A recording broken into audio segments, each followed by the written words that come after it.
만나서 반갑습니다, 여러분. 우리 한정희 목사님은 정말 하나님이 사랑받을 만한, 하나님의 사랑받을 만한 목사님이세요. 그리고 우리 한 목사님은 선배들로부터 사랑받을 만한 목사님이에요. 그래서 제가 목회하면서 여러분들을 만났는데 우리 한정희 목사님하고 같이 지냈던 그 시간들은 저에게 너무나도 좋은 시간이었고요. 그리고 또 목회적으로도 우리 한 목사님과 같이 하면서 굉장히 보람 있는 그런 사역들을 했던 기억이 있어요. 너무 감사하고, 또 지난번에 한 5년 전이죠. 제가 한번 한국에 왔는데 저를 보겠다고 그냥 서울까지 오겠다는 거예요. 오지 마시라고 그냥 이렇게 전화하면 됐지. 오지 마시라. 목사님 뵈야 됩니다. 그러면서 또 여수에서 또 서울까지 올라와서 그렇게 사랑을 보여주고 그렇게 해서 너무 감사하고요. 또 이렇게 한 목사님 섬기는 교회에 와보고 싶은 마음이 또 간절했는데 이번에는 또 적극적으로 또 오라고 그러니까 부름을 사양치 않고 왔습니다. 할렐루야. 네, 어디서 많이 듣던 이야기죠? 부름을 사양치 않고 왔습니다 하면 여러분들이 뭐라고 했어야 될까요? 오셨으니 잘했나이다 이렇게 해야지 되잖아. 사도행전 10장의 이야기입니다. 그죠? 부름을 사양치 않고 왔습니다. 감사합니다. 우리 한번 합심해서 기도하십시다. 이 시간 성령님께서 우리 가운데 역사해 주옵소서. 우리의 마음밭을 기경해 주옵소서. 말씀을 전하는 자나 듣는 자 모두에게 하나님께 영광이 되는 시간이 되도록 도와주십시오. 이런 마음을 가지고 우리 합심해서 한번 기도합니다. 할렐루야. 우리 하나님 아버지 이름을 높여드리고 찬양합니다. 하나님 아버지, 여수에 정말 너무나도 아름다운 교회가 있습니다. 하나님 아버지여, 하나님 아버지여, 이 제단 가운데 주의 성령으로 기름 부어주시기를 간절히 바라고 원합니다. 하루의 일상의 삶이 피곤했을 텐데도 이 저녁에 주의 전에 하나님의 말씀을 사모하면서 모인 귀한 주의 종들이 있습니다. 우리 하나님 아버지, 저들에게 은혜를 더하여 주시옵소서. 하나님 아버지, 오늘도 생명의 말씀 하나님께서 저에게 들려주시고자 하는 음성이 들려지게 하여 주옵시고, 하나님 아버지, 우리 마음속에 하나님의 임재로 충만한 시간이 되도록 주께서 은혜를 더하여 주옵소서. 우리가 아버지 하나님의 수없는 예배를 반복해서 드리는 것이 중요한 것이 아니고, 예배를 통하여서 아버지 하나님 주님의 마음을 깨달아 아는 저희들이 되게 하여 주시고, 주님을 더 사랑하는 저희들이 되게 하여 주시고, 하나님 나라 가치를 향하여서 살아갈 수 있는 강력한 결단이 우리 속에 일어날 수 있도록 우리 주님께서 역사하여 주시기를 원합니다. 이 저녁에도 아버지 하나님의 살아계신 주님께서 역사하여 주옵소서. 하나님 아버지, 감사합니다. 주님께서 귀한 제단에 부자한 종을 부르시고 세우셔서 종에게 주신 하나님의 말씀, 은혜의 말씀을 나누게 하시니 감사합니다. 종은 주님의 십자가 뒤에 감춰주시고 오직 하나님의 진리의 말씀, 생명의 말씀만 잘 나눌 수 있도록 주께서 큰 은혜를 더하여 주옵소서. 우리 한 목사님 오셔서 이제 6년 사역을 하셨다고 하는데, 하나님께서 우리 온 성도들과 함께 마음을 같이하고 주님의 모습을 본받아서 그 길을 잘 걸어갈 수 있도록 도와주셔서 하나님 아버지, 성도들이 풍성해지게 하시고 목사님이 행복해지게 하여 주옵시고, 여기 함께하는 모든 동력자들이 기쁨으로 하나님 나라를 향하여 달려가는 귀한 종들 되도록 우리 하나님 축복하여 주옵소서. 예수님의 이름으로 감사하며 기도드리옵나이다. 아멘. 따라할까요? 나는 보배롭고 존귀하고 가치 있고 사랑받을 만한 하나님의 걸작품입니다. 아멘이십니까? 걸작품이라고 하는 것은 포에마라고요, 하나밖에 없는 거예요. 하나밖에 없는 거예요. 그게 걸작품이에요. 자, 옆에 있는 분 보시고, 옆에 있는 분 보시고 축복하는 거예요. 옆에 있는 분 보시라 그러면 눈을 쳐다보셔야 돼. 우리 미국에서 이런 일이 있었어요. 우리 성도님의 가정에 애가 이렇게 부모님한테 뭘 잘못했나 봐요. 그래서 얘를 갖다가 막 부모님이 뭐라 그러고 이러니까 애가 아버지 눈을 뚫어듯이 쳐다보고 있는 거예요. 그러니까 아버지가 이놈의 자식이 말이야, 어디에 아버지를 갖다 이렇게 뚫어들게 쳐다봐 이러면서 혼을 내니까, 학교 가면 선생님이 눈을 쳐다보라 그러는데요. 미국 사람들은 이야기할 때 반드시 눈을 봐야 돼요. 딴 데 보면 안 되거든. 그래서 그래서 눈을 봐야 돼. 학교 가면 눈 쳐다보라고 그러고 또 집에 오면 어른한테 눈을 쳐다보지 말라 그러고 나는 어떻게 해야 돼요? 이래가지고 혼내다가 아주 웃음바다가 됐다고 그러는데요. 제가 미국에 서 왔으니까 미국식으로 눈을 쳐다보면서 이렇게 해서 당신은, 자 따라하세요. 당신은 보배롭고 존귀하고 가치 있고 사랑받을 만한 하나님의 글작품입니다. 사랑합니다. 할렐루야.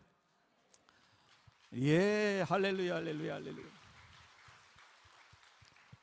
그 축복은요, 하나님이 우리를 향해서 하는 말씀이에요. 성경에는 하나님이 우리를 그런 존재라고 이야기하는 거예요. 내가 많이 배웠든지 내가 많이 가졌든지 이거 하나님 상관하지 않고 너는 포배롭고 존귀하고 가치 있고 사랑받을 만한 하나님의 유일한 작품이란다. 아멘이시죠? 예, 저와 여러분 그런 존재인 줄로 믿습니다.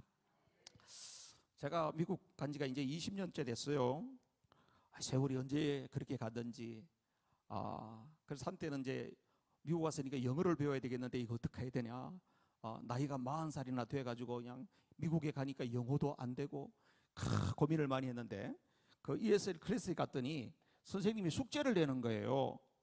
이걸 조금 할까요? 선생님이 숙제를 내는데 내일 올 때는 자기들의 마일스톤을 그려오세요. 이렇게 이야기를 해요. 마일스톤이 뭐야? 그 옆에 있는 사람한테 마일스톤이 뭐냐고? What's 마일스톤?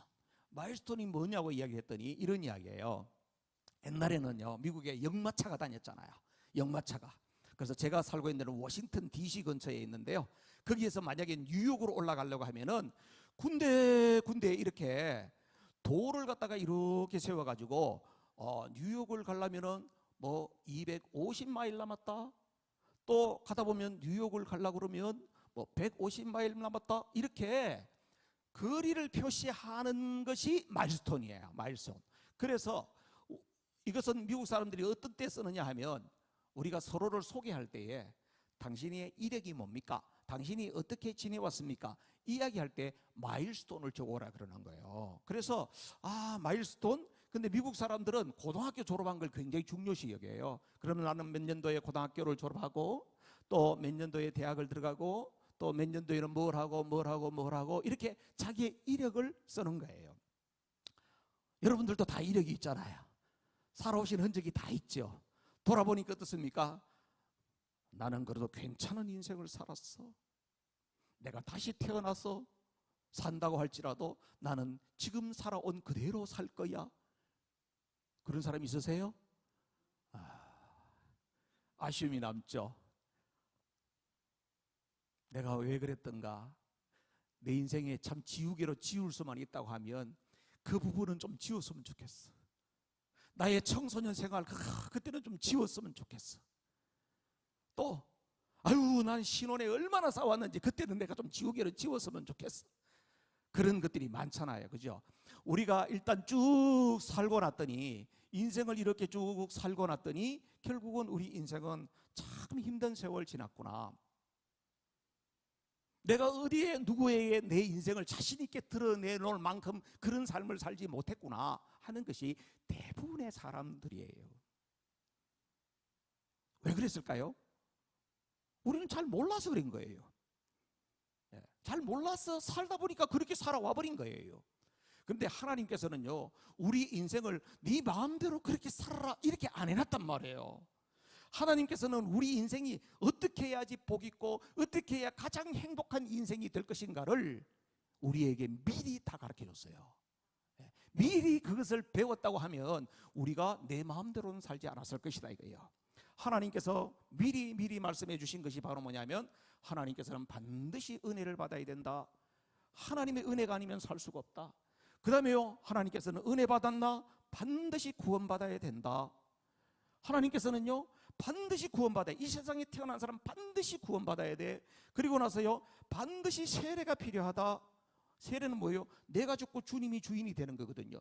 네 인생의 주인이 네가 아니야. 하나님이 주인이야. 이걸 알아야 돼. 이런 말씀이에요. 그리고 인생에 광야가 와요. 많이 힘든 일들이 있죠. 광야의 훈련이 반드시 우리에게 필요하다는 것을 하나님께서 미리 다 말씀하셨어요. 그리고 나서요, 하나님께서 너는 말씀을 따라야 살아야 돼. 네 인생의 모든 기준은 원칙은 말씀이야. 말씀을 우리에게 주셔요. 그리고 난 다음에요, 하나님께서 우리에게 주시는 건 바로 예배하는 인생이 가장 복 있는 인생이야. 예배에 대한 이야기를 하세요. 그리고 난 다음에요, 너는 그냥 사는 것이 아니고 이 땅에 사는데 하나님 앞에서 사명적 존재로 살아야 돼. 이게요, 성경 속에서 하나님께서 우리가 가장 복 있게 살 수 있는 마일스톤을 이미 하나님 말씀하셨다니까요.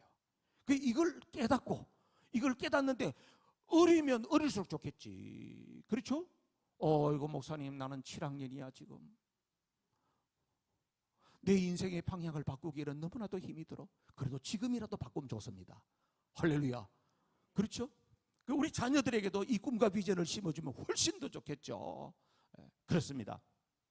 그래서 오늘 저는 여러분이 성경에 나오는 이 마일스톤에 대해서 이야기를 해드리면서, 하나님의 마음이 성경 속에 다 나와 있는데 우리가 그걸 너무 모르고 살았네. 그러면 지금부터라도 어떻게 사는 것이 좋을까 하는 것을 깨닫게 되는 그런 복된 밤이 되기를 주님의 이름으로 축복합니다. 이게요, 요새는 GPS 내비게이션 없으면 못 살잖아요. 제가 20년 전에 미국에 가가지고 신방을 가야 되겠는데, 미국에는 다 지도를 가지고 찾아다니는 거예요. 그리고 보통 자동차에 지도가 몇 권이 있어야 돼. 주 전체 지도가 있어야 되고, 그 다음에 카운티 지도가 있어야 되고, 또 그 동네 또 디테일 지도가 있어야, 지도가 얼마나 많이 필요한지 몰라요. 그래서 한 번은 어떤 할머니 외롭게 계시는 분이 있어서 신방을 가겠습니다. 그렇게 하고 나서 약속을 딱 했어요. 뒤에는 이제 권사님 3분을 딱 태우고 나서 신방을 간다고 지도 공부를 열심히 했는데 중간에 가다가 길을 놓쳤네. 그래가지고 어디 가서 또 어색한 데 세워가지고 지도 공부를 해가지고 공부를 해서 물어 또 갔단 말이에요. 갔는데 보니까 배를 딱 눌렀는데 백인 아주머니가 나오는 거예요. 와, 그래서 내가 이 지도를 이 주소를 찾는데 하더니, 주소는 우리 집 맞는데 너는 메릴랜드 찾는다. 네 여기는 버지니아야. 세상에, 메릴랜드 버지니아에 주소가 똑같은 게 있다는 것을 내가 처음 알았어요. 이야, 이것을 어떡하냐. 그렇게 해서 거기서부터 또 찾아오는데 권사님은 계속 전화한 거예요. 목사님, 언제 오십니까? 어디쯤이십니까? 나 볼일을 보러 가는데 왜 안 오십니까? 뒤에 권사님은 3분 타고, 그 집에 신방을 갔는데 제가 4시간 만에 집을 찾아갔다는 거 아니겠어요? 4시간 만에 갔더니 권사님은 막 화가 머리끝까지 나가지고 있는 거예요. 이 목사가 신방 온다, 하루 종일 스케줄 다 망쳤으니까. 그래서 제가 그날로, 이민 목회 못하겠구나, 큰일 났다 그랬는데요, 얼마 후에 우리 집사님 따님이 결혼한다고 주례를 하라 그래서 주례를 해드렸더니 선물을 하나 갖고 온 거예요. 그 선물이 뭐냐 봤더니 그 당시에 마젤란인가? GPS 옛날에 나온 거예요. 투박하게 생긴 건데 그때만 해도 그게 엄청나게 비쌌어요. 1200불짜리야. 1200불짜리를 갖다가 선물로 사와서, 목사님 이걸 쓰십시오. 아이고, 제가 이거 뭐 이렇게 비싼 걸 제가 어떻게 씁니까? 한 달만 쓰시고 마음에 안 들면 리턴. 미국이 진짜 좋아요. 미국은요, 한 3개월 쓰다가 가져가도 바꿔줘요. 미국은 진짜 잘 바꿔줘요. 그냥 영수증만 갖다 주면 바꿔줘요. 그래서 한 달만 써보시고 그리고 나서 마음에 안 들면 바꿔드리겠습니다. 그래서 한번 써보기로 했어요. 세상에, GPS 만든 사람 하나님께서 보너스를 주셔야 돼. 제가 지금까지 20년 동안 버틸 수 있는 게 그것 때문에 버틴 거예요. 사실은 집 찾기가 얼마나 좋은지 몰라. 운전이 얼마나 행복한지 몰라. 여러분이 맵을 갖고 있다는 건 이렇게 좋은 거예요. 예수님을 믿는 사람들도요, 맵이 있어요. 여러분, 성경이 어떤 책이라고 생각하세요? 성경이 어떤 책이냐?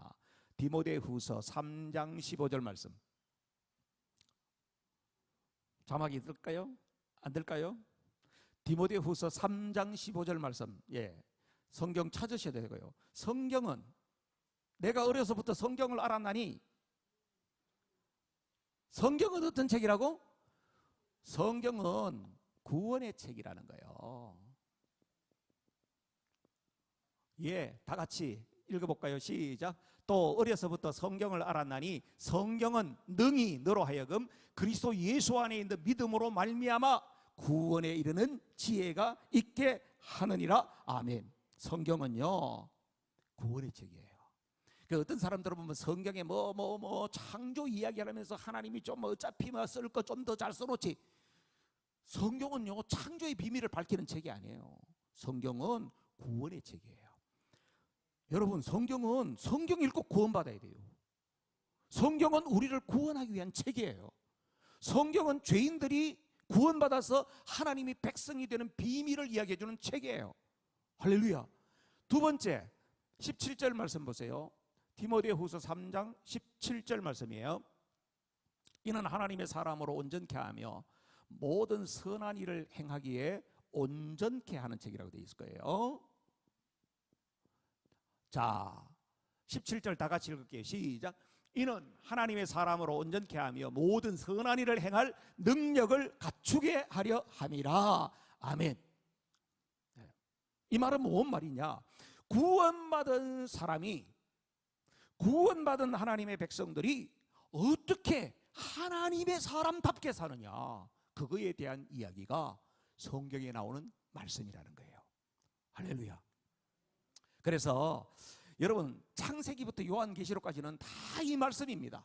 화란의 신학자인 도이벨트라고 하는 분이 성경을 어떻게 구분했냐면 성경은 창조, 타락, 구속, 다른 말로 하면 회복, 이게 성경이다. 성경이 몇 장인지 아세요? 1189장으로 되어 있어요. 1189장 중에서 창조에 대한 이야기는 창세기 1장, 2장이에요. 그런데 창세기 3장부터 바로 타락에 대한 이야기가 나옵니다. 그리고 타락된 이 인생의 이야기가 어디까지 나오냐면 요한계시록 20장까지가 타락한 인생들에 대한 이야기가 나와요. 그런데 마지막에 회복에 대한 이야기는 어디 나오냐 하면 계시록 21장, 22장에 보니까 예수님이 재림하심으로 말미암아 새 하늘과 새 땅이 임해서 완벽하게 회복된 새 예루살렘, 새 하늘과 새 땅, 여러분 이런 표현들 들어보셨죠? 그 회복된 나라에 대한 이야기가 나온다 이 말이에요. 성경은 이렇게 되어 있습니다. 그런데 하나님의 관심은 어디 있냐면은, 하나님의 관심은 뭐 잘못한 사람 벌 주고 이게 아니고요, 하나님의 관심은 어떻게 하든지 살리려고 해요. 어떻게 하든지 우리에게 복을 주시려고 해요. 하나님께서는 어떻게 하든지 우리 생명을 살리는 것이 관심인 줄로 믿습니다. 하나님의 마음의 본심이 그거예요. 하나님의 본심은 하나님 우리를 회복시키는 거예요. 할렐루야. 그 어떻게 회복시키느냐, 이게 중요하겠죠. 그래서 창세기를 보면요, 창세기를 보면 어떻게 되어 있냐면은, 하나님이 이렇게 창세기에 아름답게 창조해가지고 우리 인간에게 생육 번성 땅에 충만한 복을 주셨는데 3장부터 바로 죄를 지어버리거든. 그러면 하나님 얼마나 실망스럽겠어요. 그런데 하나님께서는요, 창세기 3장 15절에 딱 보니까 하나님께서 벌써 구속의 계획, 이 구원의 계획을 하나님이 창세기부터 이야기를 하고 있고요, 창세기 3장 21절에 보니까 하나님께서 아담과 하와에게 가죽옷을 지어 입혔더라 그러면서, 가죽옷 지어 입히려면 누가 희생이 돼야 돼요? 동물, 짐승이 희생이 돼야 되죠. 그 동물을 잡으면 뭐가 나와요? 피가 나오죠. 예, 피해 구속에 대한 이야기가 벌써 창세기부터 이야기를 하고 있는 거예요. 그러니까 창세기는 바로 뭐냐면, 하나님께서 죄 지은 인간이지만 포기하지 아니하시고 그들을 어떻게 하든지 살리고 그들에게 어떻게 하든지 다시금 기회를 주고 그들을 회복시킬 계획을 어디서 세웠다? 벌써 창세기부터 있었다는 거예요. 그런데요, 출애굽기로 딱 넘어가잖아요. 출애굽기에는 보면 하나님의 이 구속의 계획을 구체적으로 하나님이 실행하세요. 하나님이 계획했던 것을 이론으로 끝나는 것이 아니고 실행하시는 누구를 통하여서? 이스라엘 백성들을 통하여서 그들을 출애굽시키는 이 모든 프로세스를 통하여서 하나님이 어떻게 구원해 내시는가 하는 것에 대한 이야기를 말씀하세요. 그런데요, 하나님의 이 구속사라고 하는 것은 구약에 있는 출애굽기에 있는 것으로 끝나는 것이 아니고 신약 시대를 살아가고는 저와 여러분에게도 하나님의 구속사의 계획은 똑같이 진행된다고 하는 사실이에요. 그래서 여러분, 여러분들의 신앙, 나의 영적 상태가 지금 어디 있는가? 우리 교회의 영적 상태가 어디 있는가? 이걸 알려면은 출애굽기를 알아야 되는 거예요. 따라해 볼까요? 출애굽기를 알면 인생이 보인다. 인생이 보이는 거예요. 한 목사님, 출애굽기를 알면 목회가 보여요. 할렐루야죠. 선교사님들은요, 출애굽기를 알면 선교가 보여요. 그래서 오늘 제가 출애굽기에 대해서 아주 간략하게 이야기를 하고 가겠습니다. 제가 오늘 한 목사님한테 수요일 예배는 설교 몇 분 해야 되죠? 이렇게 이야기를 했더니 그냥 목사님 하시고 싶은 대로 하라 그러더라고. 야, 그래서 한 목사님 목회를 그냥 좀 담대하게 하시네, 이런 생각이 들어요. 짧게 할수록 좋죠, 그죠? 근데 내가 이런 생각도 해봤어요. 야, 산놀교회 성도님들 언제 볼까? 내가 천국 가서나 보지 않겠나? 천국 가서 볼 것 같아. 그러니까 요거는 이야기 해드리고 가야 되겠다. 예, 출애굽기. 여러분, 성경은요 하나님의 구속사라고, 하나님의 구속사예요. 창세기부터 요한계시록까지 하나님의 구속사. 구속사가 뭐예요? 풀어 설명하면 하나님의 구원 역사라. 하나님의 구원 역사예요. 성경은 하나님의 구원 역사에 관심이 있어요. 그 대표적인 것이 출애굽기고요, 신약 성경에는 대표적인 것이 로마서고요, 갈라디아서예요. 자, 그러면 여기에서 보면 출애굽기에서 이야기하는 것은 바로 뭐냐면 구원에 대한 이야기를 합니다. 출애굽기는 무슨 책이냐면 구원론의 책이에요. 구원이 무엇이냐고 물으신다면 구원이 뭐죠? 여러분, 구원이 무엇입니까?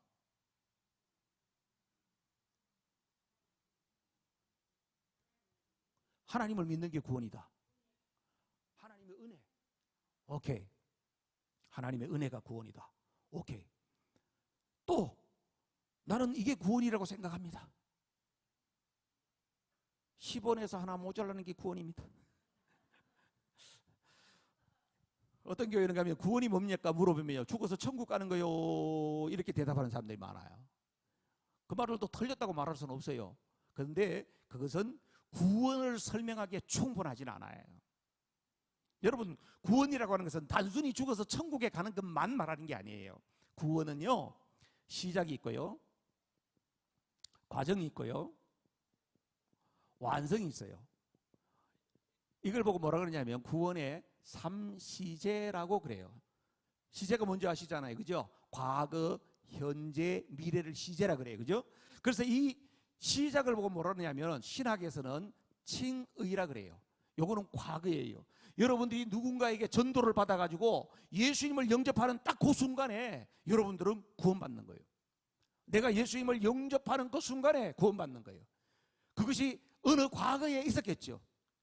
자, 그 다음에 과정이라고 하는 것이 뭐냐? 성화라 그래요.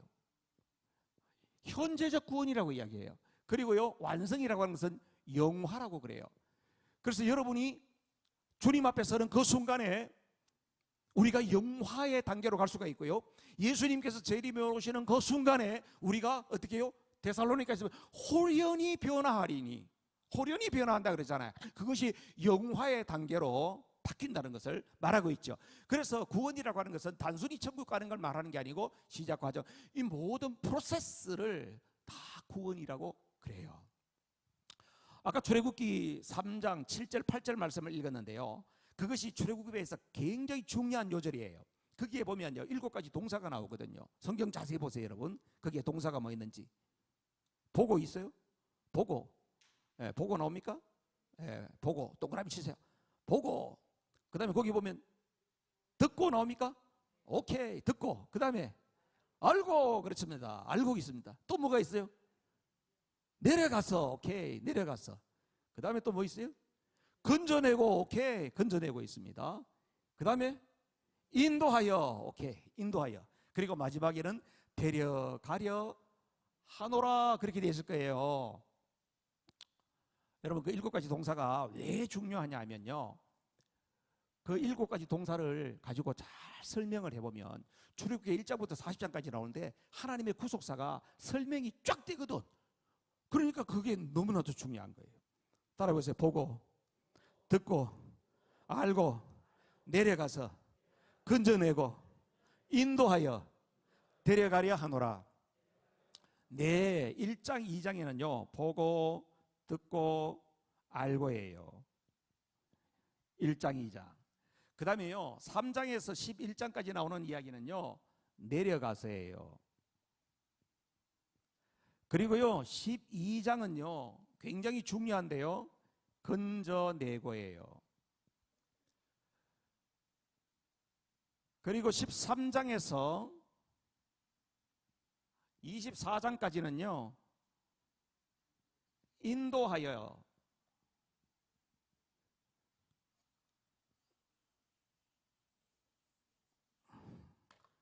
그리고 25장에서 40장까지는 데려가려 하노라. 이렇게 7가지 동사를 가지고 5가지 칼럼으로 나눠서 아까 구원이 뭐냐 하는 이 프로세스 과정을 제가 설명을 해드리는 거예요.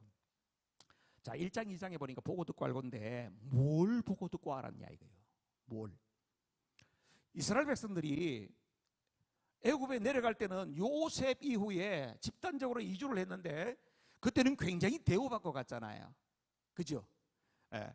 그런데 거기에 가서 1장 8절에 보면요 요셉을 알지 못하는 새 왕이 등장함과 동시에 이스라엘 백성은 말할 수 없는 어려움 가운데 빠져요. 그래서 그들이 당한 이 고난이라고 하는 것은 이루 말할 수가 없었어요. 그 요셉을 알지 못하는 새 왕이 누군가 보면 이집트의 역사를 가만히 보면요 왕조가 싹 바뀌는데, 여러분 왕조가 바뀌는 거 아시죠? 고려에서 조선으로 바뀔 때에 이시조선으로 딱 바뀌어버리지 않습니까? 그죠? 왕조가 바뀌는 거거든요. 그런데 이때 애굽에는 어떤 사람이었냐면 그 앞에는 요셉을 아는 왕은 셈족이었어요. 셈족으로 말하면 얼굴 색깔로 하면 무슨 색깔? 우리하고 똑같은 색깔. 그렇죠? 그런데요 왕조가 새 왕이 누구냐 하면 함족으로 바뀌었어요. 함족은 무슨 색깔?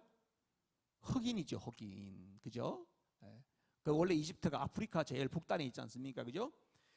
그리고 왕조가 바뀌었다고 하는 것은 이렇게 어마어마한 변화가 온 거지요. 그러다 보니까 어떻게요? 흑인 함족들이 그 나라를 다 정복하고 있으니까 이스라엘 백성들도 보면 이 셈족 계통이기 때문에 실각한 그 셈족과 같이 결탁을 하게 되면 어마어마한 부담이 되잖아요. 그래서 그들을 핍박하기 시작하는 거예요. 어느 정도로 핍박했을까요? 뭐 중노동하고 산파, 나중에는 아들을 낳으면 나일강에 갖다 던져라 그랬잖아요. 그때 문헌을 보면요 나일강에는 악어들이 출몰했대. 악어들이. 여러분 북한이 아무리 가혹한 나라라고 할지라도 자식 낳으면요 한 달 동안 부모하고 있다가 그 다음엔 타가소에서 키워줘요. 세상에 아무리 악독해도 악어가 있는 그곳에 자식을 낳아서 던지는 데는 없어. 그런데 이스라엘 백성들이 얼마나 가혹한 시련을 겪었던가 하는 것을 짐작할 수가 있겠지요. 그 고난이 보통 고난이 아니었다는 거예요. 그래서 이스라엘 백성들이 어떻게 해요? 절규했다는 거예요. 그래서 성경에 보면 자크라고 되어 있는데요 이거는 그냥 하나님 도와주세요 이런 정도가 아니에요. 절규했다는 거예요. 사람이요 극에 달하면요 이상한 소리가 막 나와요. 처절한 소리가 나와요. 그렇게 부르짖었다는 거예요. 그래서 하나님께서는 그것을 뭐로 들으셨다? 기도로 들으셨다. 그래서 하나님께서 이스라엘 백성들이 당한 모든 형편을 보고 듣고 알고 계셨다. 여러분들이 당하고 있는 모든 고난도 하나님이 어떻게 해요? 보고 듣고 알고 계신다. 할렐루야. 자, 그런데요 하나님께서는 이 고난을 보고 듣고 알고 끝나는 것이 아니고 하나님 내려오세요. 하나님 내려오시는 걸 다른 말로 뭐라 그러면 은혜라고 그럽니다. 은혜가 뭐냐고요? 은혜는 하나님이 찾아오신 사건이에요. 할렐루야. 예, 여러분들 예배 드리고 난 다음에 나가면서 목사님한테 목사님 오늘 은혜 많이 받았습니다 그러고 나가시잖아요. 안 그러시나? 은혜 많이 받았습니다 이 말은 뭔 말이에요? 예? 하나님께서 오늘 예배 중에 내 안에 뭔가 터치가 이루어졌다. 하나님이 내게 임재하신 것을 내가 느꼈어요. 하나님께서 오늘 내게 뭔가를 내게 말씀하고 감동을 주셨어요. 그걸 표현하는 것이 우리는 은혜 받았습니다. 이렇게 이야기해요. 하나님이 우리에게 찾아온 사건이 뭐라고? 은혜예요. 그런데요, 하나님께서 내려오시는데 직접 하나님이 짠 이렇게 내려와 버리면요, 우리는요 다 기절 초풍만 하는 게 아니고 죽어요. 죄인된 인간은 하나님 직접 볼 수가 없어. 그렇기 때문에 하나님께서는 어떻게 해요? 내려오시는데 반드시 누구를 통해서 오신다? 사람을 통해서 오세요. 이 사람을 뭐라 그러냐 하면 대행자라 그래요. 하나님의 일을 대신 하는 사람이에요. 출애굽기에서는 누구예요? 모세지. 그래요. 지금도 하나님의 일을 대신하는 수많은 대행자가 있어요. 목사님도 대행자이시고요, 우리 장로님들도 하나님의 대행자예요. 아니 나는 아무것도 안 돼요. 아니에요. 여러분은 가정의 가장이시면 여러분도 하나님의 대행자세요. 하나님께서 은혜를 주시는 누구를 통해서? 사람을 통해서.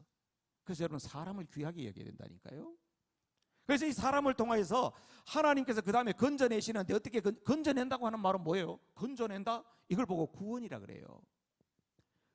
하나님은 건져내는데 이스라엘 백성들을 건져낸다, 구원한다는 이야기거든요. 그런데 구원을 어떻게 하냐면 반드시 구원을 할 때는 피가 필요하다.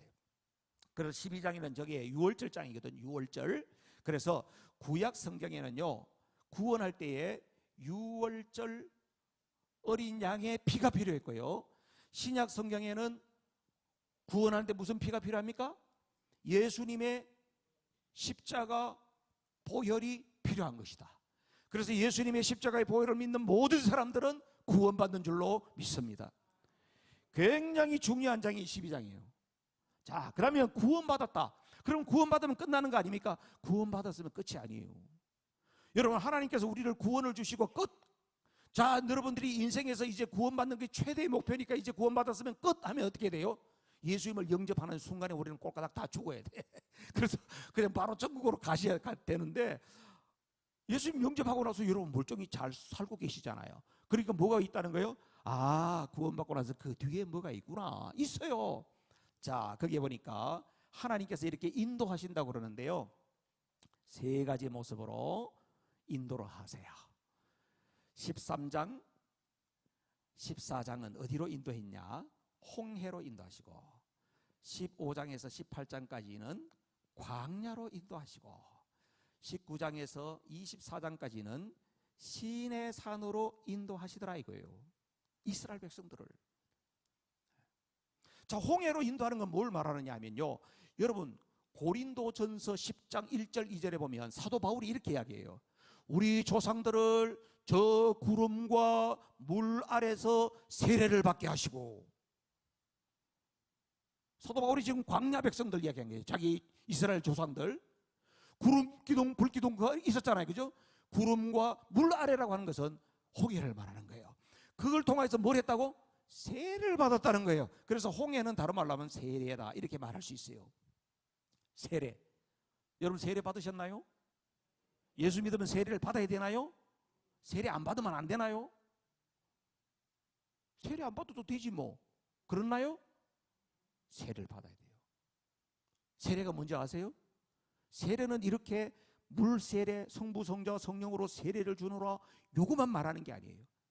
사도 바울이 말한 날마다 죽노라, 나는 날마다 죽노라, 이게 바로 뭐냐? 세례예요. 세례라고 하는 것은요, 세례는 죽는 거예요. 그래서 자기 부인, 자기를 부인하고 오직 주님이 내 안에서 주인 되는, 이 세례거든요. 자기 부인입니다. 우리 남자분들 남의 부인이 아니고 자기 부인, 그게 세례예요. 옆에 사모님들을 바라볼 때마다 내가 죽고 주님이 살아야 되는데 늘 이렇게 생각하시길 바라요. 그 자기 부인을 어떻게 해야 되냐면 결단을 해야 돼요. 여러분, 이 결단은요 고백으로 하는 겁니다. 모일 때마다 우리가 사도신경 신앙 고백이 있지 않습니까? 이게 입으로 고백하는 굉장히 중요합니다. 막 귀신 들리가지고 막 헷갈리우스 막 이런 사람들한테 딱 사도신경 책 펴놓고 나서 이 사도신경 읽어봐 그러면요 못 읽어요. 이게 엄청난 고백이에요. 그 고백이 중요하거든요. 그런데 세례도 보면 자기 부인을 결단하면서 그렇게 내가 이제 죽었습니다. 주님이 내 안에 주인이십니다. 주님이 내 안에 왕이십니다. 이 고백이 얼마나 중요한지 몰라요. 여러분 그런 고백을 해보셨죠? 매일매일 하고 계시죠? 자, 그러면 어떻게 해요?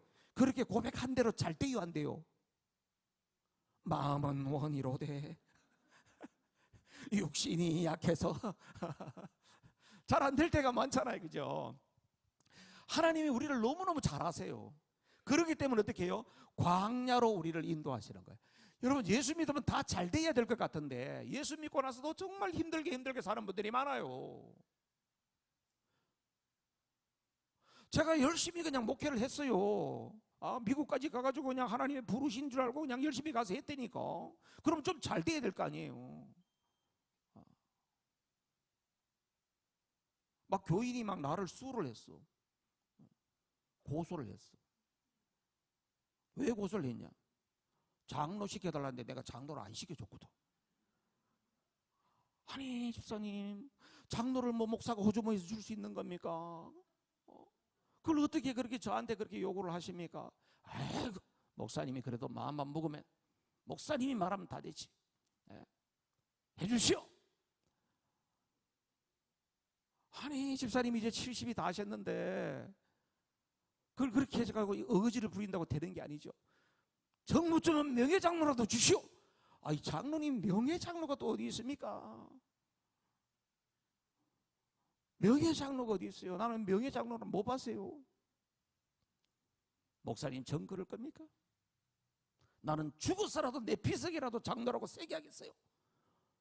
두고 봅시다.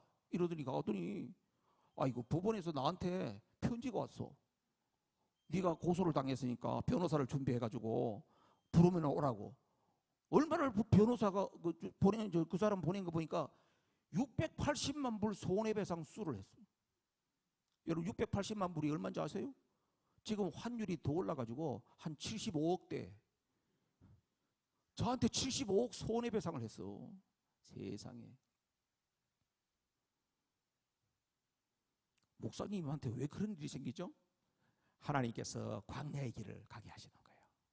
왜요? 하나님이 나를 훈련시키려고. 할렐루야. 할렐루야. 할렐루야.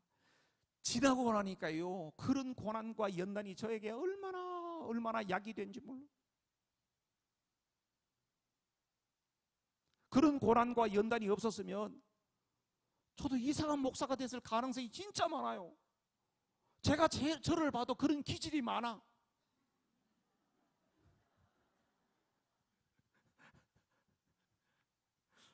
그래서 5년 전에 와서 우리 친구 동기 목사님이 저 미국으로 들어가기 전에 송도에서 만나가지고 그냥 좋은 식당에서 밥을 대접하면서 아유 박 목사야, 네가 진짜 한국에 있었으면 그래도 목회가 좀 순탄하고 좀 나았을 텐데 미국 가서 고생 많다. 너 왜 그렇게 했냐? 왜 그렇게 했냐? 왜 그렇게 했냐? 그러더라고. 무슨 소리? 나는 미국 가서 얼마나 감사한지 몰라. 하나님께서 나를 얼마나 다듬으신지 몰라. 난 너무너무 행복해. 행복해요. 왜? 목사는 교회 건물이 좀 크다, 사람들이 많다, 이거요 목회 끝나고 나면 아무것도 아니에요. 하나님 앞에서 자기가 한 신앙인으로서 그 길을 어떻게 잘 걸어갔냐, 이게 너무나도 중요한 것 같아요. 지금도 무슨 잘 걸어간다는 이야기가 아니고 훈련이에요. 무슨 훈련인지 아세요? 하나님께서 우리에게 하는 훈련은 포커싱이라고요, 로드십이라고. 포커싱은 하나님만 바라보게 하는 거예요. 할렐루야. 하나님만 바라보는 거예요. 지금 굉장히 어려운 가운데 있는 분 계시죠? 지금 어려운 가운데 계시는 분은요, 오늘 답이 여기 있는 거예요. 내가 막 주변에 막 이 방법이 없나? 막 누구한테 돈 꾸러 가야 될 텐데 사람 누가 도와줄 사람 없나? 이거 바라보고 있는 한에는 방법이 없어. 누구만 바라보라고? 하나님만 바라보면 거기에 답이 있어요. 하나님이 해결하시면 너무 쉬워요. 로드십이라고 하는 것은 바로 뭡니까? 하나님이 주인이라는 거예요. 여기서도 결정했지 않습니까? 여기서 결단을 했는데 우리 입으로 결단하는 거고, 우리가요 살아왔던 삶의 이 습관이 얼마나 질긴지 안 바뀌어 잘. 그래서 하나님께서 우리를 혹독한 시련과 광야를 지나게 하면서 그런 것들을 떨어내게 만드시는 거예요. 그래서 이 광야가 우리에게 복인 줄로 믿습니다. 그 다음에 시내산에 가니까요 말씀을 주세요. 하나님께서 말씀을 주시는데, 말씀은 다른 말로 하면요 하나님의 자기 계시라고 이야기할 수 있어요. 옛날에 우리 조상들도 보면요 참 신심이 대단했어요. 그래서 보름달 떠오르면 이 장독대에 가서 막 빌고, 예? 다 찬물에 냉수 목욕을 하고 이렇게 했지 않습니까? 정성은 대단했어요. 근데 왜 그랬을까요?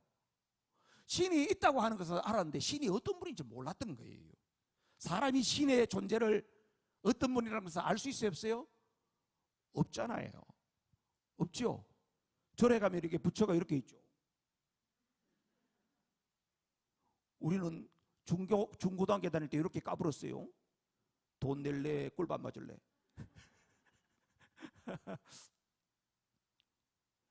사람이 신을 모르는 거예요. 그렇기 때문에 사람들이 자기 방식으로 신은 이럴 거다, 일찍이 일어나가지고 누구도 손 안 댄 물을 갖다가 이렇게 해서 빌면은 신이 좋아할 거다, 그렇게 생각하고 그렇게 하는 거예요. 근데 보면 참 우스꽝스러운 거지요. 그래서 하나님께서는 이스라엘 백성들이 어떻게 해요? 말씀을 통하여서 내가 어떤 존재라는 것을 다 이야기해 주신 거예요. 그게 바로 말씀입니다. 하나님이 좋아하는 게 뭐고, 하나님이 싫어하는 게 뭐고, 하나님 앞에 나올 때는 어떻게 해야 되고, 이 모든 것을 하나님 말씀해 주신 거예요. 그게 율법이라고 하는 것이고 613가지 율법이라는 건데요, 하나님의 말씀을 다 계시해 주신 거예요. 할렐루야. 그래서 하나님 말씀을 따라야 될 줄로 믿습니다. 하나님의 말씀이 바로 뭐가 돼야 돼요? 우리의 삶의 기준이 되고 원칙이 되고, 이것이 가치, 철학, 그 다음에 이게 하나님의 스피릿. 여러분, 이 말씀이라고 하는 것은요, 성경 말씀 붙들고 있는 이거는요, 하나님의 기준, 원칙, 가치, 하나님의 철학, 하나님의 스피릿, 모든 것이 어디 있다? 말씀 속에 있다. 하나님 말씀 없이 신앙생활이 안 되게 돼 있어요. 그래서 여러분, 기도를 많이 하시는 분일수록 말씀을 더 열심히 읽어야 돼요. 말씀을 더 열심히 배워야 돼요. 그래서 밸런스를 맞춰야 돼요. 자, 그 다음에 마지막이에요. 데려가려 하노라는, 하나님께서 뭘 하라고 그랬냐면은, 느닷없이 모세에게 너는 성막을 지으라. 성막을 왜 짓냐 그랬더니, 하나님과 매일 교통하고 하나님과 매일 하나님께 예배를 드리라는 거예요. 예배. 이게 출애굽기 40장 뒤에 나오는 성막에 대한 이야기거든요. 자, 여기 보면 하나님의 마음이 우리에게 어떻게 흘러가고 있다고 하는 것을 너무나도 이렇게 자세하게 말해주고 있지요. 근데 이걸 보세요. 복잡하잖아요. 복잡한데 이걸 딱 정리를 해볼게요. 그러면 어디서 나눌 수 있을까? 어디서 나누면 될까요? 몇 장에서 나눌까요? 몇 장에서? 맞추시는 분에게 오늘 한정희 목사님이 깨끗하게 청소해놓은 화장실을 쓸 수 있는 기회를 드리겠습니다.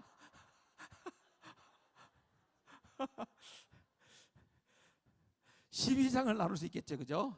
12장을 기준으로 해서 딱 신앙생활을 둘로 양분할 수 있어요. 앞에 있는 부분을 뭐라고 이야기할 수 있을까요? 요거는요, 칭의 구원이라고 이야기할 수 있어요. 그죠? 하나님의 은혜로 구원받는 이야기가 1장부터 12장까지 나오는 이야기예요. 그럼 출애굽기가 1장부터 40장까지 있거든요. 그러면 1장부터 12장까지 같으면은 이거 한 몇 퍼센트 정도 될까? 계산기 두드리지 말고 그냥 대충 한 30% 되겠죠. 자, 그 다음에 뒷부분은 뭘까요? 구원받았어. 그 이후의 삶? 이거는 성화라고 그러죠. 그래서 요거는 구원 이후의 삶에 대한 이야기예요. 삶에 대한 이야기. 이거는 얼마 정도 된다고요? 비중으로 말하면 70% 정도 되겠다? 그죠? 자, 성경에는요, 디모데후서 3장 15절 17절에서 말씀했죠. 성경은 바로 뭐라고? 구원의 책이다. 그 다음에 성경은 하나님의 사람으로 온전케 하는 책이다. 그런데 출애굽기로 보니까, 비중을 보니까 앞에 구원받는 데에 대해서는 한 30% 정도 지면을 할애하고 있지만 그 뒷부분에는 더 많은 70% 정도의 엄청난 내용들이 있구나. 하나님의 관심은 어디 있다? 우리에게 구원에도 관심이 있지만 구원받은 하나님의 사람들이 어떻게 살아가느냐 하는 삶에 관심이 엄청나게 많다 이거예요. 할렐루야. 그런데 오늘날 우리 교회가 말이에요, 이 삶의 부분에 강조가 부족했어. 그러다 보니까 예수님 믿으면 구원받습니다. 할렐루야. 야, 오늘 밤이라도 당신이 죽으면 천국에 갈 확신이 있습니까? 아멘. 당신 구원받았습니다. 뭐 이렇게 하면서 이런 거는 잘했는데 실제적으로 우리가 구원받고 어떻게 살아야 되느냐, 이웃을 어떻게 사랑해야 되느냐, 교회가 여기 존재하고 있는데 이 지역사회의 교회가 어떤 이미지를 가져야 되느냐, 이런 면에 있어서는 너무나도 무관심했다는 거예요. 그런데 성경은 어떻게 해요? 그 부분에 엄청나게 많은 관심이 있다 하는 것을 말하고 있죠. 자, 하나님의 모습을 성경책에 보면 이렇게 되어 있습니다. 이 앞부분에는 하나님이 어떤 모습이 나오냐면, 하나님은 사랑의 하나님이세요. 하나님은 은혜를 베푸시기를 좋아하시는 하나님이세요. 하나님은 은혜를 주시는데 우리한테 사기도 안 하고 일방적으로 복을 주세요. 그리고 하나님은 어떤 하나님이냐, 앞에 보니까 전능한 하나님이세요. 어떻게 알아요? 여기 모세가 바로하고 막 대결할 때 보면 막 엄청나게 막 재앙 내리고 이러면서 하나님은 무한한 능력을 가진 하나님이신 것을 이 전반부에는 나타내고 있어요. 그런데요, 하나님의 모습은 동전의 양면처럼 또 다른 얼굴이 있었어요. 그 얼굴은 어떤 하나님이세요? 하나님은 공의의 하나님이세요. 하나님은 진리의 하나님이세요. 그리고 하나님은 일방적이 아니고 쌍방적이라고 말하는데 이건 다른 말하면 인격적 하나님이라고 그래요. 그리고 후반부에는 여호와 하나님, 영원하신 하나님, 우리와 늘 함께 하시는 하나님, 그런 하나님의 모습으로 나타나고 있어요. 그래서 여러분, 신앙생활에 있어서 진짜 중요한 거는요, 요거로 끝나는 거예요. 신앙생활에 큰 두 가지 이걸 갖다가 이 앞부분에는 뭐냐면은 하나님께서 은혜를 주시는데 일방적으로 은혜를 주세요. 이렇게 위에서부터 내려오는 화살표예요. 하나님이 우리에게 은혜 주시는 거예요. 할렐루야. 은혜 주시면 받아야 돼요? 거절해야 돼요? 받아야지. 아멘. 그거 받는데 뭐로 받는 거예요? 믿음으로 받는 거예요. 하나님이 값없이 은혜를 주세요. 근데 우리 입장에서는 뭐로 받아? 믿음으로 아멘 하고 받는 거예요. 그러면 믿음으로 은혜를 받은 사람은 어떻게 해야 될까요? 하나님으로부터 받은 은혜에 반응하는 삶을 살아야 돼요. 이게 위로 올라가는 화살표, 이거는 반응이라고 하고요, 이걸 응답이라고 이야기해요. 그래서 신앙생활은 중요한 것이 화살표 위에서부터 밑으로, 아래에서부터 위로, 이것이 예수 믿는 거예요. 자, 그러면 목사님 참 복잡합니다. 우리를 이렇게, 이스라엘 백성들을 이렇게 하신 이유가 뭘까요? 이스라엘 백성을 이렇게 하신 이유는 광야에서 오래오래 잘 먹고 잘 살아라, 내가 구름기둥 불기둥 계속 주고 만나 계속 줄 테니까 있어라, 그 이야기가 아니었지요. 이스라엘 백성들이 결국은 가야 할 곳은 바로 뭡니까? 가나안에 들어가야 되잖아요. 가나안의 삶.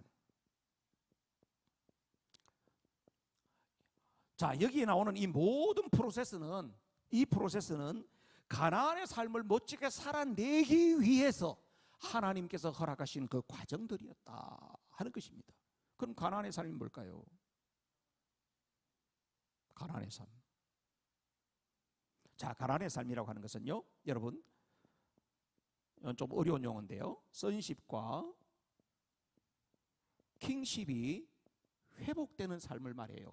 선십과 킹십이라는 말은 어디서 나오냐면 창세기 1장 26절에서 28절에 보면 하나님이 인간을 창조할 때 하나님의 형상으로 창조하시고요, 이 하나님의 형상이 어떻게 생육하고 번성하고 땅에 충만하게 되는 것, 이것이 바로 뭐냐면 선십이에요.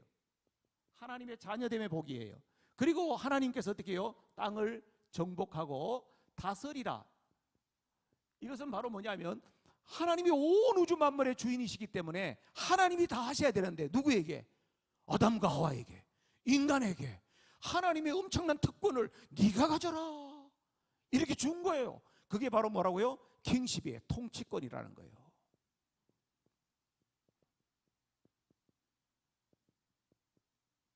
통치권을 준 거예요.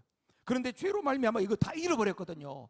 그런데 하나님께서는 이런 여러 가지 이스라엘 백성들은 이 프로세스를 통하여서 신약을 살아가는 우리에게는 예수 그리스도를 믿는 믿음 안에서 우리에게 뭘 주셨다? 선십과 킹십을 회복될 수 있는 길을 열어주셨어요. 그래서 저와 여러분들이 단순히 그냥 죄 짓고 말고 반복하는 인생이 아니라 하나님께서 애초에 주시려고 했던 그 선십과 킹십을 완전히 회복한 자가 되어져서 사도 베드로가 이야기한 것처럼 우리는 왕같은 제사장으로서, 그 다음에 하나님의 구속사에 우리도 대행자입니다. 나도 대행자입니다. 대행자로서. 그리고 우리가 하나님의 얼굴입니다. 여러분이 하나님의 얼굴이에요. 여러분 옆에 있는 분 한번 보세요. 하나님 어떻게 생긴지 아세요? 집사님처럼 생겼지, 권사님처럼 생겼지, 장로님처럼 생겼지. 우리가 하나님의 얼굴이에요. 할렐루야. 그래서 마태복음 6장 33절에 너희는 먼저 그 나라와 그 의를 구하라. 그리하면 이 모든 것을 너희에게 더.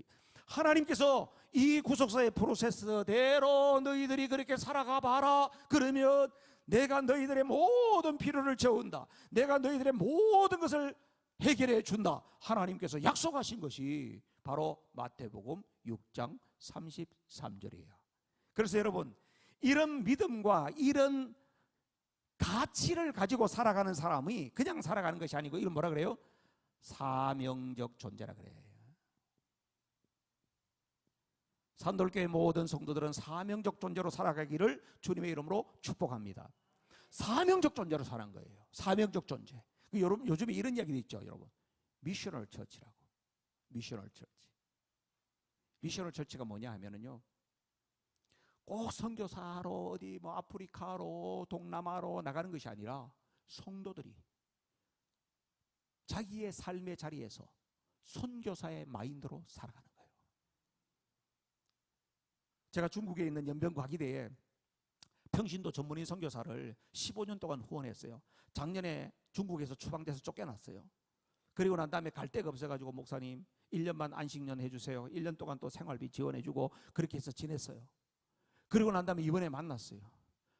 다른 데 막 가려고 하다가 하여튼 간증이 길어요. 너무나도 하나님이 섬세하세요. 그런데 저 남양주에 있는 서정대학교라고 하는 대학교에 반려동물과 교수로 딱 임명이 됐어요. 제가 9월 말까지 선교비를 보냈거든요. 9월 말까지 선교비를 딱 보냈는데요, 하나님께서 9월 첫째 주에 거기에 교수가 돼가지고 취업이 돼서 거기에 교수로 가게 하시더라고요. 그분을 만났어요. 교수님, 선교사님, 이제 해외 선교사 가려고 하지 마세요. 한국이 선교지입니다. 한국의 청소년들, 대학생들 다 교회 떠났습니다. 지금 대학교가 3%도 안 됩니다. 당신에게 맡겨준 사람은 선교지, 거기가 선교지입니다. 그게 바로 뭡니까? 미셔널 처치, 미셔널 라이프거든요. 저와 여러분 또한 마찬가지예요. 이 세상 가운데에서 여러분 가정 안에서 사명적 존재로 사는 거예요. 여러분 직장 안에서 여러분이 만나는 사람 가운데에서 미셔널 라이프를 살아가는 거예요. 그게 사명적 존재예요. 자, 그렇게 살아가는데 뭐가 베이스로 돼 있죠? 이 하나님의 구원 역사가 쭉 이런 것이 연결이 되어 있는 것입니다. 그래서 요한일서에 보면 이렇게 되어 있어요. 여기까지 구원받은 사람, 여기까지를 뭐라 그러냐면 영적으로 봤을 때 아이다 그랬어요. 아이, 영적으로 아이다. 영적인 아이는 어떠냐? 죄를 씻음이라는 거예요. 아, 죄 씻음을 받았다, 구원받았다고, 나는 구원받았습니다, 예수님 영접했습니다, 이 상태에 머물러 있는 사람은 영적인 아이다. 그런데 여기에 세례 훈련하면서 이렇게 훈련받고 여기까지 한 사람은 뭐냐 하면 요한일서에 보면 청년이다. 청년이다. 청년은 죄를 이길 수 있다는 거야. 죄를 이긴다는, 죄를 이길 수 있는 단계에 있는 사람이다. 그 다음에 하나님의 말씀과 예배의 삶을 통하여서 하나님과 구체적인 인격적인 만남이 일어나는 사람 바로 뭐야? 이 사람은 영적으로 아비다. 아비는 어떤 사람이냐? 우리 아버지의 마음을 헤아리는 사람이다. 할렐루야. 여러분의 주소가 나옵니까? 나는 어디쯤이다. 좀 더 디테일 나가면 있지만은 이쯤 해야 되겠죠, 그죠? 얼마나 피곤하셨어요. 감사를 드립니다. 그래야 해서 하나님 앞에 사명적 존재로 우리가 주님 앞에 서는 날까지 미셔널 라이프, 미셔널 처치로 그렇게 멋지게 살아가는 우리 산돌의 성도들 되시기를 주님의 이름으로 축복합니다. 기도하십시다. 하나님 아버지, 은혜를 감사합니다. 귀한 종들이 하루의 삶을 참 피곤했지만 주님의 말씀을 그리워하고 주의 성전을 사모하는 마음으로 오르게 하시고 오늘 이 시간에 하나님의 구원의 역사, 하나님의 마음이 무엇인지를 알려주시니 감사를 드립니다.